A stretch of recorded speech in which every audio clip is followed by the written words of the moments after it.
Come with us to Caithness. This is the northernmost region of Scotland. It's a major stop on the North Coast 500, and these are some of our favourite things to do in this beautiful part of the world.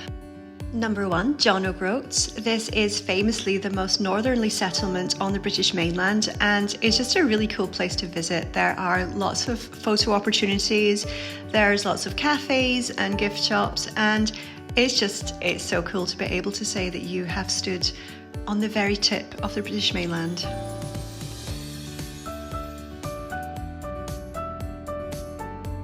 Number 2, the Grey Cairns of Camster. This is a Neolithic burial site, and there are quite a few of these dotted around this part of the world, but this one is one of the most famous. One of the unique things about this place is that you can actually get inside some of the cairns, and as a word of warning though, although they are large enough to fit an adult, the doorway is very narrow and you've got to squeeze your way down this kind of narrow corridor, so if you have claustrophobia, which I do not recommend that.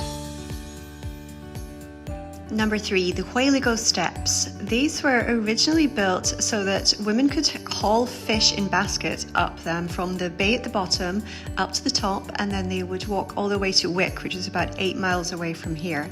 Can't imagine what that must have been like, because these steps are so steep and quite precarious, so you will need to have a reasonable degree of fitness to be able to climb up these. Wick itself is a little harbour town, and although I didn't take any video of this, I would really recommend a visit to the Wick Heritage Centre, which is an absolutely fantastic little museum which tells you all about the history of the town. Thurso is the biggest town in Caithness, and here you find the North Coast Visitor Centre, which is another museum, and again just really interesting. It tells you not just about Thurso itself but about the history of this entire area. And if you're an art lover, you might like to see Shore Street, which was the setting of an L.S. Lowry painting.